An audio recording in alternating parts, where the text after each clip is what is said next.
acréscimo dessa aula, que é exatamente outras relações, né? Eu já disse para vocês que o IPCA é um índice de Las Peyres de preços, né? Então, mais usado no Brasil, tudo mais usado também. O índice de preços dos Estados Unidos tradicional também é um índice de Las Peyres, tá? Mas eu queria agora fazer uma digressão, eu peço desculpa se eu estiver invadindo seara alheia, para fazer uma pequena digressão para uma coisa que é mais no campo da contabilidade social e macroeconomia. Tá? O que é o PIB? O que é o PIB? O PIB é a soma do valor produzido de todos os bens e serviços finais em uma economia. Vocês já aprenderam isso, não aprenderam? Vocês estão no segundo ano de economia, acho que vocês aprenderam que é a soma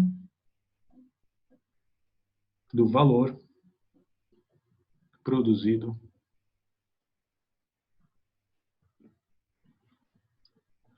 de todos bens e serviços finais.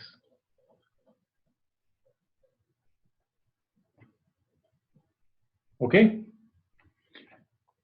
Se o PIB é a soma do valor produzido de todos os bens e serviços finais, o que é o PIB do ano 1 romano? É simplesmente o somatório de todos os bens dos iésimos preços no ano 1 vezes as iésimas quantidades no ano 1.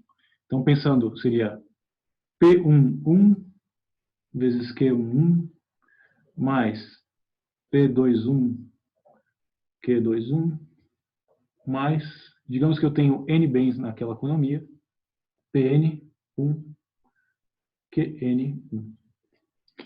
Todo mundo concorda comigo que isso é o PIB no ano 1 romano?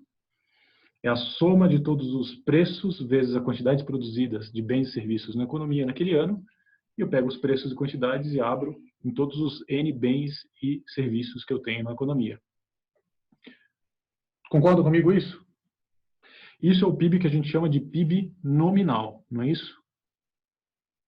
O PIB nominal no ano 1, preços vezes quantidades, preço daquele ano, quantidade daquele ano. Agora, o que é o PIB do ano 2? Também nominal. É a mesma coisa, é a somatória de todos os iésimos preços, só que agora medidos no ano 2 romano.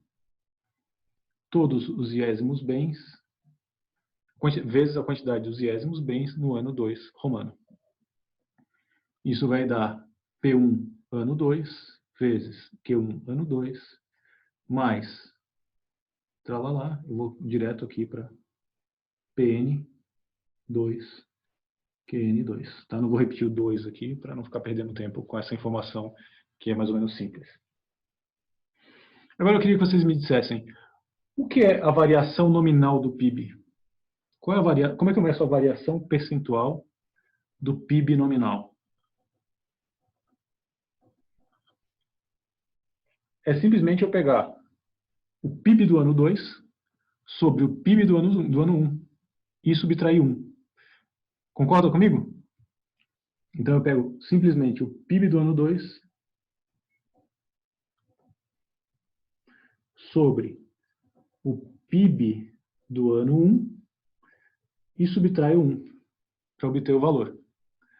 Agora, reparem o que vai acontecer. O PIB do ano 2 não é o somatório, eu vou tirar esses izinhos para ficar mais evidente. Dos preços no ano 2 vezes a quantidade no ano 2 sobre o somatório do preço no ano 1 vezes a quantidade no ano 1 menos 1.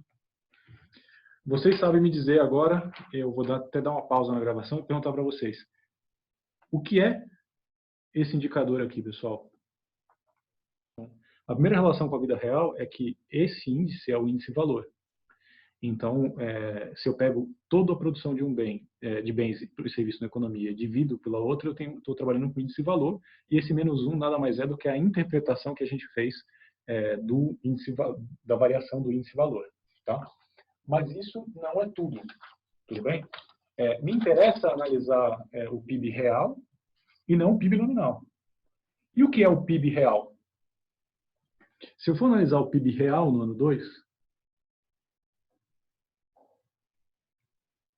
PIB no ano 2, real, eu não devo usar os preços do ano 2. Por que motivo? Eu quero saber o quanto produzido a preços constantes na economia foi produzido para poder calcular o PIB real. Então, eu fixo os preços do ano anterior, de um período anterior. Então, eu tenho o somatório de todos os iésimos bens no ano inicial, vezes a quantidade final. Eu não quero saber quanto aumentou numa economia das duas coisas ao mesmo tempo, de preços e quantidades. Eu quero fixar os preços para permitir simplesmente que as quantidades mudem. Então, reparem que isso vai dar o quê? Vai dar P1 do ano anterior, vezes Q1 do ano seguinte, mais P2 do ano anterior, Q2 do ano seguinte, mais, até o enésimo bem, PN do ano anterior, QN do ano final. Então, eu estou fixando os preços passados, porque eu não quero simplesmente que a inflação aumente o PIB de uma economia. Eu quero ver, desconsiderando a inflação, quanto uma economia produziu mais de valor. Tudo bem? O que é a variação nominal? Desculpa, o que é a variação real do PIB? A variação percentual do PIB real passa a ser, então, o PIB do ano 2 real sobre o PIB do ano 1, que eu chamei de nominal. Esse é o caso anterior, isso aqui é menos 1, né? Porque é variação de um menos outro, para poder ficar percentual, é igual.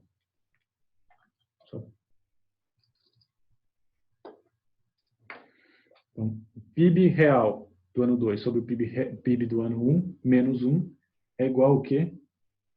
Somatório, pegando isso aqui do item anterior, de P1 vezes Q2 sobre somatório de P1, Q1, menos 1.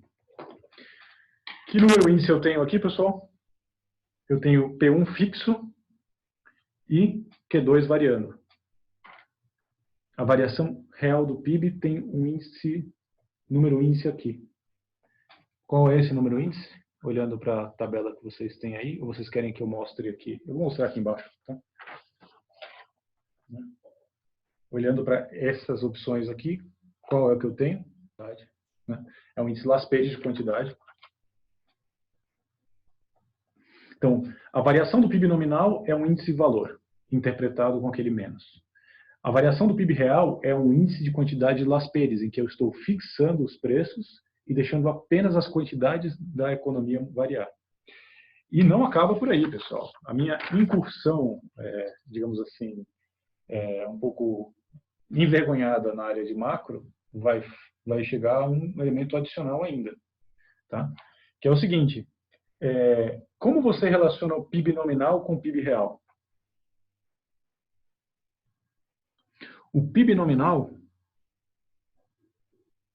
só é igual ao PIB real em que ocasião? Quando eu utilizo um instrumento que a gente chama, quando a gente divide o PIB nominal pelo deflator do PIB. Já ouviram falar no famoso deflator do PIB?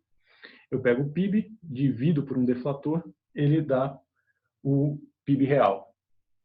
Então, vamos fazer uma pequena redistribuição das coisas. O que é o deflator do PIB? Eu vou continuar aqui para não atropelar ali. O deflator do PIB. Então, é simplesmente, passo isso para cá e o PIB real dividindo, é o PIB nominal sobre o PIB real. E eu não tenho as duas fórmulas aqui, tanto o PIB nominal de um ano quanto o PIB real dele.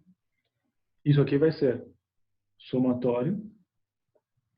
O PIB nominal do ano 2 é preços 2 vezes quantidade 2. sobre PIB real. O PIB real do ano 2 é preços 1, quantidade 1. Desculpa, preços 1, quantidade 2.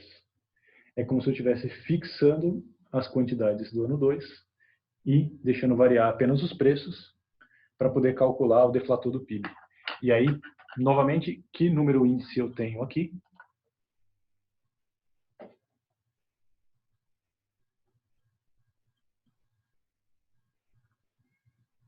O ruim do chat é que você tem que esperar um tempo até o pessoal olhar o caderno. Na aula você ouviria na hora, né? O que eu tenho que fixa as quantidades e deixa variar os preços e fixo a quantidade no período 2?